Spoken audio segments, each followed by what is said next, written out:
Vous êtes sur Radio Prague International, à l'écoute du programme francophone diffusé depuis la capitale tchèque.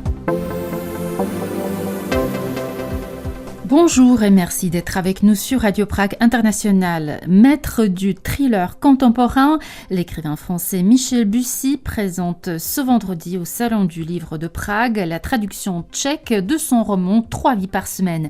Avant cela, nous avons accueilli Michel Bussy dans nos studios. Vous l'entendrez dans quelques minutes. Au menu de cette émission aussi, la revue de presse, mais tout de suite le Flash Info par Anna Kubishta. Les informations.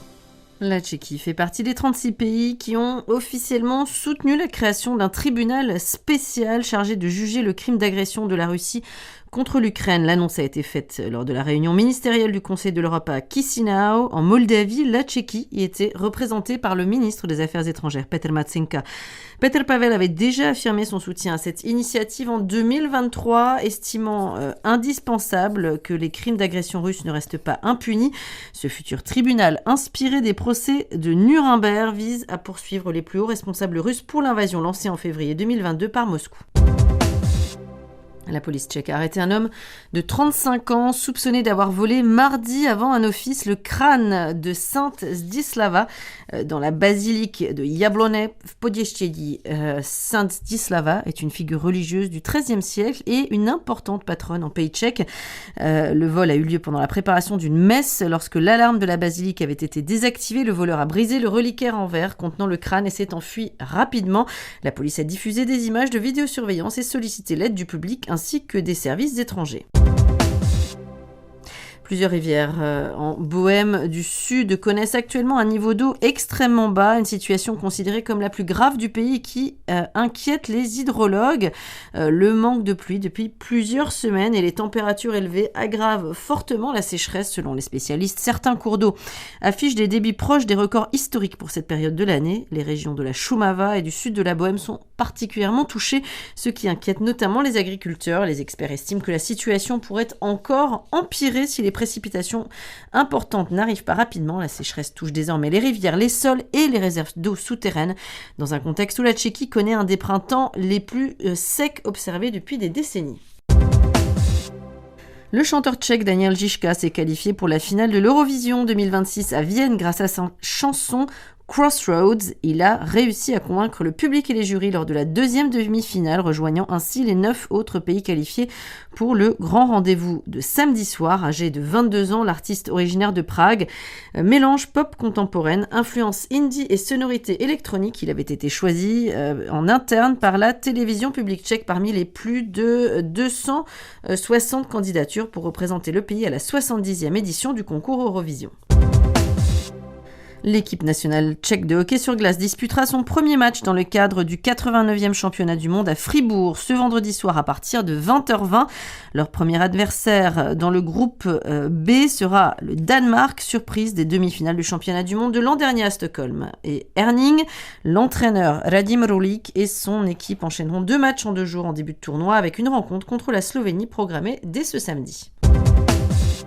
Le club du Sparta Prague a annoncé la construction d'un nouveau stade dans le quartier de Krč, dans le sud de Prague. L'enceinte d'une capacité de 5000 places respectera les normes de l'UEFA et sera destinée à l'équipe B, à l'équipe féminine et aux équipes de jeunes footballeurs. Le projet s'inscrit dans le cadre d'un complexe sportif plus large, déjà occupé par plusieurs clubs locaux. Il comprendra aussi 2 terrains d'entraînement et des installations modernes pour un investissement estimé à environ 1 milliard de couronnes entièrement financé par le club. La livraison est prévue pour 2029. En parallèle, la ville prévoit d'améliorer les infrastructures autour du site avec des aménagements routiers, piétons et cyclables afin d'accompagner la transformation du quartier.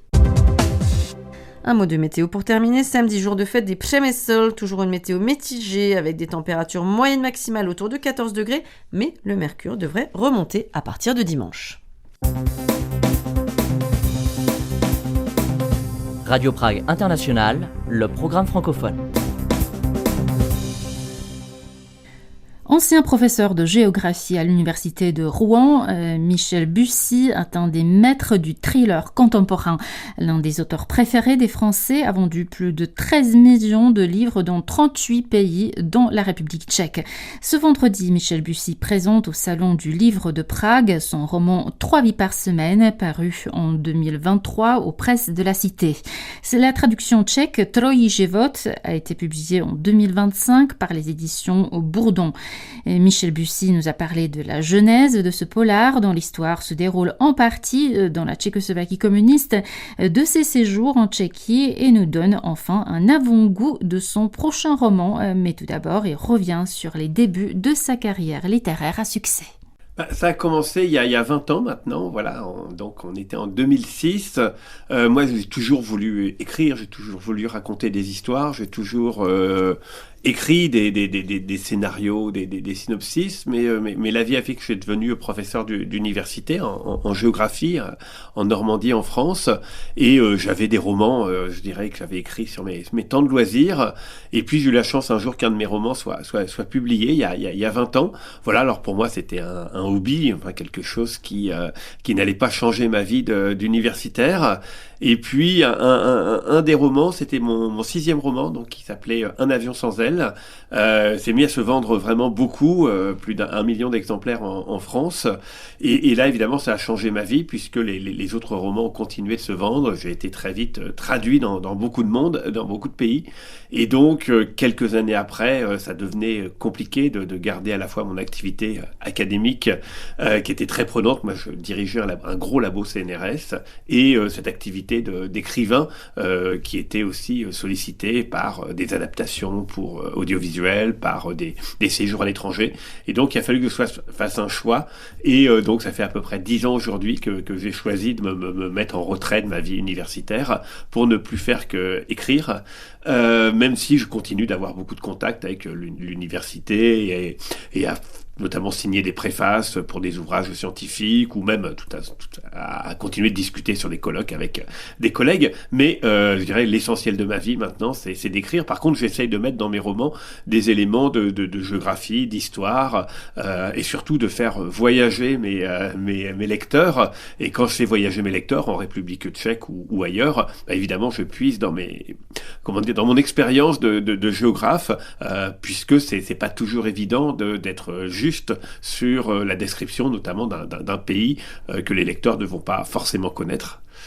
Mais justement, l'histoire de votre roman 3 vies par semaine se déroule en partie en Tchécoslovaquie communiste, à Prague, mais aussi à Plzeň, ville de Bohême occidentale, connue notamment pour sa bière et aussi pour ses marionnettes. Il y a beaucoup de questions de marionnettes dans votre roman. Comment vous l'avez préparé alors? Est-ce que vous vous êtes rendu en Tchéquie? Alors en fait, c'est venu cette histoire, en fait, très vite la question des marionnettes est devenue centrale. Donc c'était une envie, déjà un goût personnel pour l'art de la rue, en tout cas pour les arts populaires, les traditions populaires et cet art de la rue que sont les marionnettes. Et à partir de là, j'ai situé mon roman donc dans une ville française qui s'appelle Charleville-Mézières, qui est dans les Ardennes, et surtout qui est connue pour avoir le plus grand festival mondial des arts des marionnettes.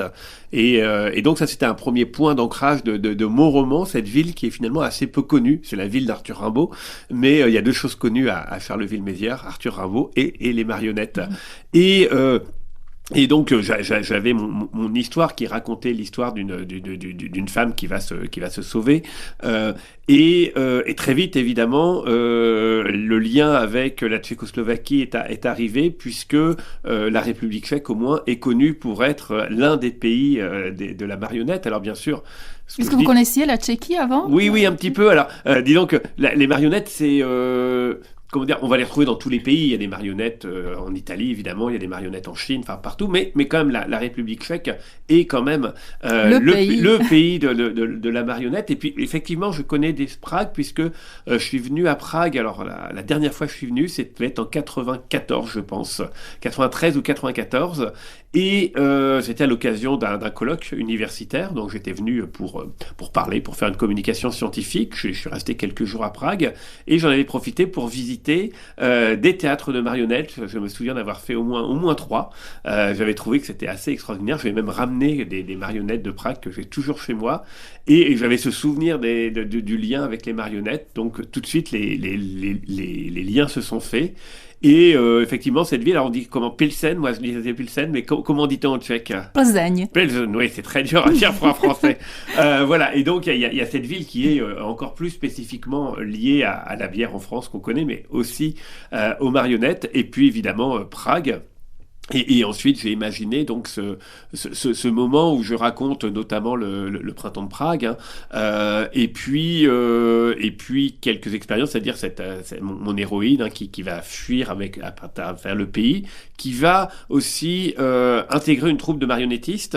Et ça, je l'ai lu et c'était, j'espère, assez joli. C'est que pendant le communisme, une grande partie de l'art était évidemment interdit, dégénéré, et qui restait quand même cet art populaire et notamment les marionnettes qui de tout temps ont été l'art de la caricature, de faire parler des marionnettes pour se moquer des puissants, pour se moquer de ça. Et du coup, cette troupe de marionnettistes qui va ambulants, qui vont aller de village en village, c'est une forme de culture qui va un peu résister jusqu'au moment où évidemment ils vont être rattrapés et où mon héroïne va devoir fuir à nouveau. Voilà, donc tout ça c'était des petits éléments.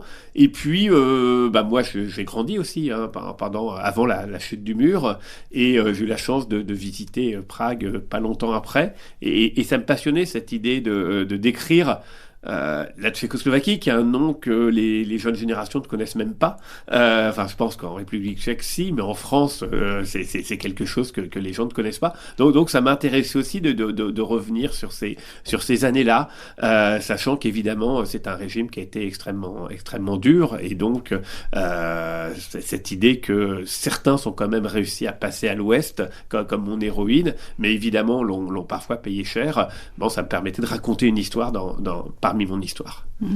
Vous êtes venu en Tchéquie pour faire des recherches pour votre roman ou c'était pas nécessaire? Alors j'y suis pas retourné, c'est vrai. Bon, du coup, je suis très content de revenir aujourd'hui pour reprendre ces lieux. C'est vrai que j'y suis pas retourné parce que j'ai travaillé sur documents, sur recherches, mais j'adorerais, oui, évidemment, revenir et refaire un peu l'itinéraire qui est présent dans mon roman. Fréquentez-vous des Tchèques? Connaissez-vous des Tchèques en France?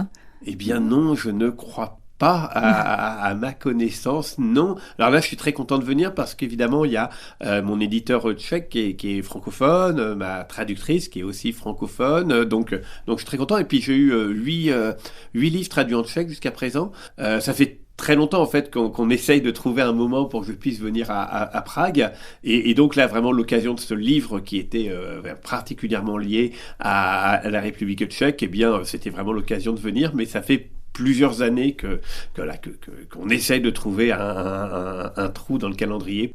Quels sont selon vous les ingrédients d'un bon polar? Il y en a beaucoup et il y a le polar, c'est un genre très très varié. Parfois c'est simplement la dénonciation de la corruption ou d'un fait sociétal, la violence faite aux femmes etc. Parfois c'est simplement le plaisir de résoudre une énigme, donc à la Agatha Christie. Voilà, donc il y a vraiment des genres très différents. Parfois c'est le thriller et simplement le fait de faire peur. Moi, j'essaye de mettre des ingrédients un petit peu différents ou variés dans ce roman, donc trois vies par semaine.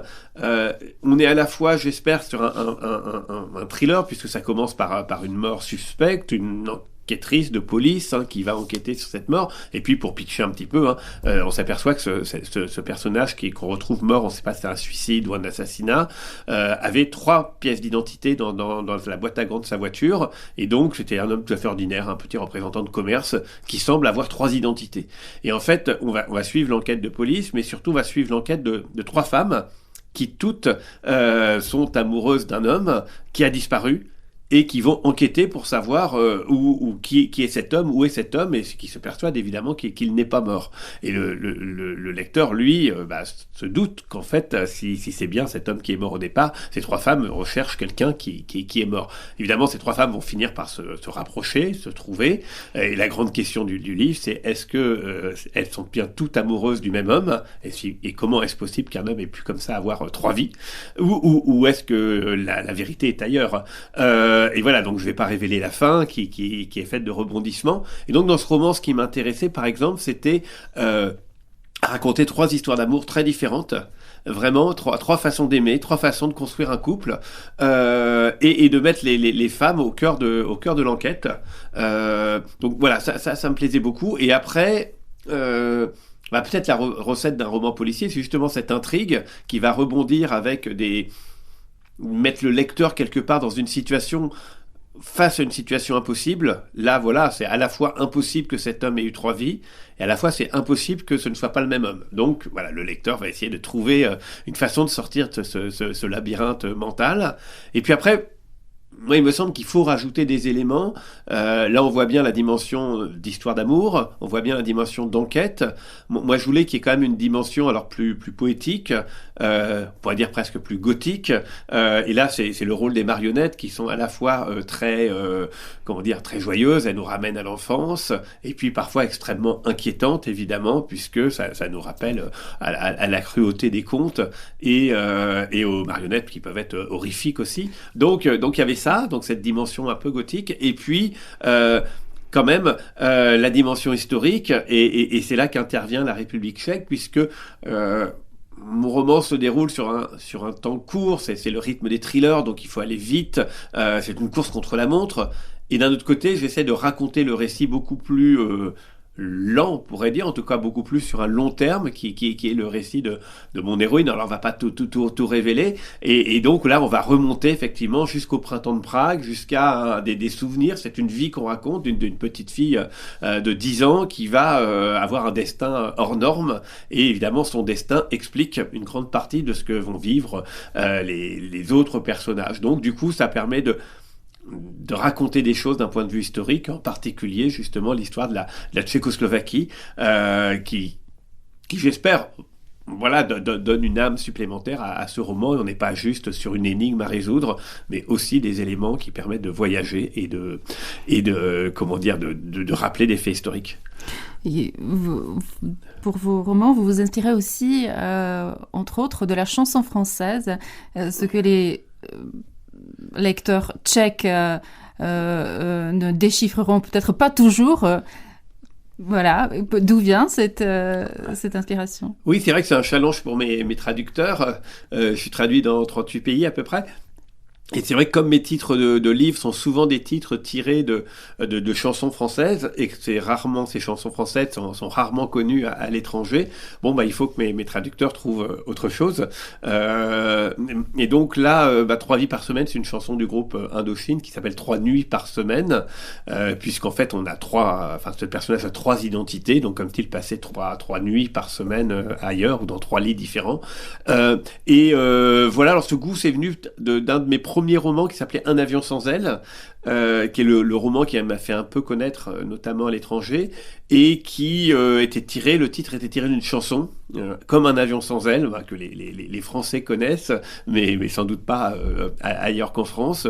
Et voilà, le titre était vraiment très lié à cette chanson qui était citée. Et d'ailleurs, j'ai un vrai souvenir qui m'est revenu quand je suis arrivé à Prague. À l'époque, on devait être entre 93 et 94, et on se promenait pas encore avec des ordinateurs portables ou des smartphones qui permettaient de tout écrire. Et donc, j'avais un cahier, un cahier qui me permettait de prendre des notes, et à l'époque je savais pas encore du tout que je serais publié un jour, mais j'ai commencé un roman qui s'appelait Un avion sans ailes, et donc j'ai une 60aine de pages manuscrites. C'est très rare parce que maintenant tout est sur l'ordinateur, donc j'ai très peu de manuscrits, et là j'ai 60 pages manuscrites du début d'Un avion sans ailes, et je me souviens avoir écrit une grande partie de ces 60 pages à Prague pendant mon voyage, et voilà, et là ça m'est revenu me dire mais oui, c'est vrai qu'en 93-94 j'ai inventé le début d'Un avion sans ailes. Donc il y a un vrai lien à Prague, parce que quand on est dans l'avion, quand on est en voyage dans un hôtel, eh bien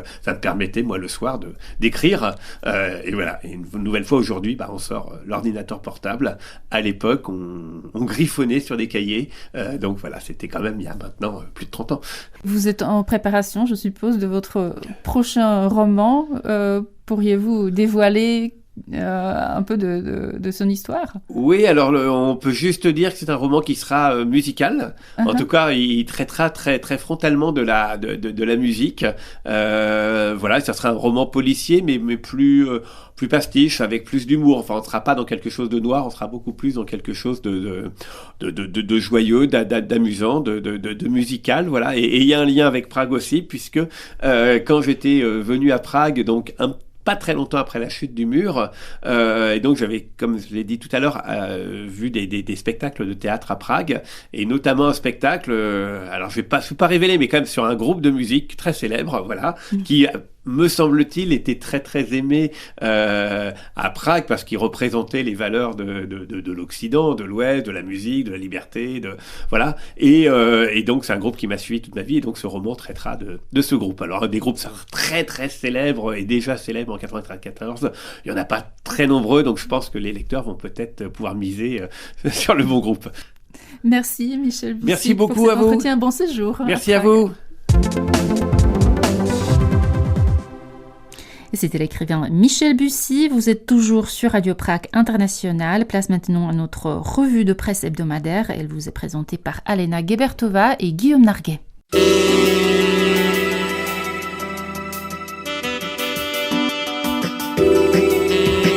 Miroir de la société à la lumière de la presse. Le football tchèque vit actuellement une période faste à bien des égards. Après 20 ans d'absence, la sélection nationale s'est qualifiée pour la Coupe du Monde. Les clubs sont convoités par de riches hommes d'affaires et la fédération de football est même parvenue récemment à démanteler un vaste réseau de corruption. Toutefois, ces dirigeants n'ont pas réussi une chose, à savoir résoudre le problème d'une culture du football agressive, ouvertement raciste et haineuse. Tel est le constat que Dres respecte après les graves incidents qui se sont produits samedi 9 mai dernier lors du derby pragois entre le Slavia et le Sparta. L'envahissement du terrain avant la fin du match par les supporters du Slavia, dont certains étaient des hooligans cagoulés qui ont agressé physiquement 3 joueurs du Sparta et lancé plusieurs dizaines d'engins pyrotechniques dans le secteur réservé aux fans de Sparta. Selon le site de l'hebdomadaire libéral, ces scènes de violence sur la pelouse même du stade d'Éden ne constituent pas un fait accidentel, mais plutôt la conséquence du laisser-faire du football tchèque depuis plusieurs années. Les émeutes à Vršovice, qui est le quartier où se trouve le stade du Slavia, ne font que confirmer que dans le cas du meilleur club tchèque de ces dernières années, le problème se situe à presque tous les niveaux, tant chez les supporters qu'au sein des services d'ordre et de la direction même du club. Il faut ici rappeler ce que le Slavia représente dans le contexte du football tchèque. Il s'agit sans conteste du club le plus titré de la dernière décennie, avec 5 titres de champion de République tchèque et 3 deuxièmes places au cours des 8 dernières années. Le Slavia achète et vend des joueurs pour plusieurs centaines de millions de couronnes et participe à la Ligue des Champions, qui est la compétition de clubs la plus prestigieuse au monde. Et il y a 2 ans, le club pragois a été racheté par l'homme d'affaires Pavel Tikac, dont la fortune s'élève, selon le magazine Forbes, à près de 8 milliards d'euros. Dans ce contexte, avoir sous-estimé la situation lors du derby de cette manière est inexcusable. Autrement dit, si quelqu'un possède les conditions et les moyens de faire progresser le football tchèque, c'est bien le Slavia.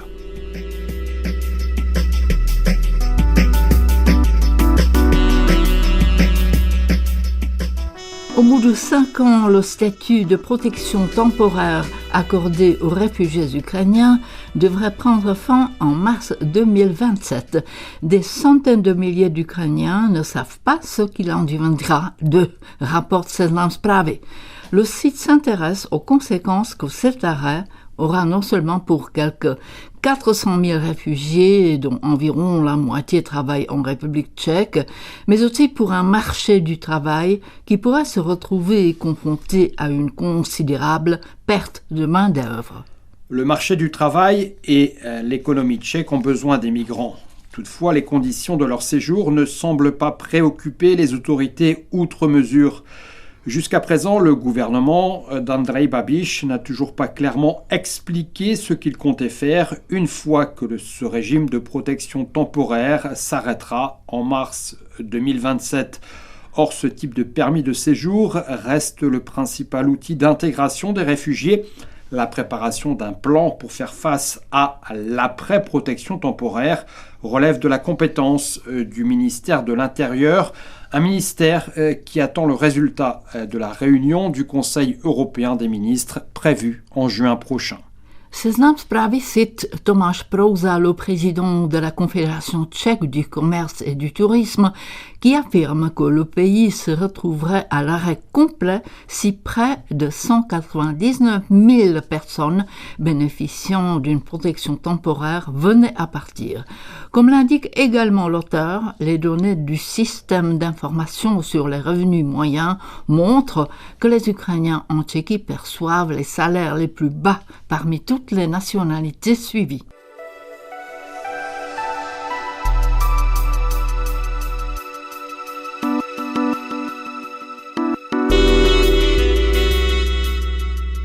La République tchèque est au bord d'une crise constitutionnelle, avertit iRozhlas.cz, le site d'information de la radio tchèque, en réaction au fait que le Premier ministre Andrej Babiš refuse toujours de laisser le président de la République, Petr Pavel, participer au sommet de l'OTAN qui se tiendra à Ankara les 7 et 8 juillet prochains. L'auteur estime que cette querelle futile pourrait avoir des répercussions fondamentales sur les fondements mêmes du pays. Il en va de la répartition des rôles et donc du pouvoir entre le gouvernement et le président. Officiellement, Andrej Babiš invoque des divergences de vues sur les dépenses de défense et affirme que la politique étrangère relève de la compétence du gouvernement et non de celle du chef de l'État. Mais la véritable raison est différente. Les automobilistes, qui sont un des 3 partis de la coalition gouvernementale, n'ont pas digéré le fait que Petr Pavel ait refusé de nommer Filip Turek, leur président d'honneur, ministre, et font donc pression sur Andrej Babiš pour qu'il le lui fasse payer. Où passe donc la ligne de démarcation entre les pouvoirs souverains du gouvernement et ceux du président ? Dans ce cas précis, il s'agit d'un conflit entre 2 principes constitutionnels. Selon le premier, le président représente l'État à l'étranger, tandis que selon le second, c'est le gouvernement qui définit la politique étrangère du pays.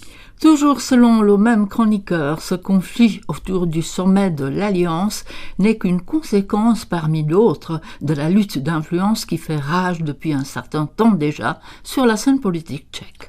La constitution tchèque est rédigée de telle manière qu'elle peut être source de tensions plus ou moins fortes entre le président et le gouvernement. Nous sommes certes une république parlementaire au sein de laquelle les pouvoirs clés sont détenus par le gouvernement. Mais à certains égards, le président de la République est en quelque sorte au-dessus de cela.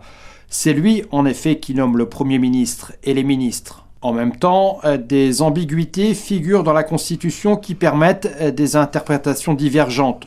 Tout cela fonctionne plus ou moins bien lorsque le gouvernement et le président ont des positions politiques à peu près identiques et acceptent par conséquent de faire des concessions, mais pas dans le cas contraire. Faire preuve de bonne volonté est donc en quelque sorte la seule solution possible, supprimer la simple politique de pouvoir au profit d'une véritable gestion de l'État, et ce, des 2 côtés. C'est par cette revue de presse que s'achève le programme de Radio Prague International en français. Il vous a été présenté par Magdalena Hrozinkova. Merci de votre attention et de votre fidélité. N'oubliez pas que l'actualité tchèque en français, ça continue sur français.radio.cz et sur les réseaux sociaux. On se retrouve demain pour le dernier épisode de notre série Destin d'émigrés. Portez-vous bien, bon week-end, naslyšenou.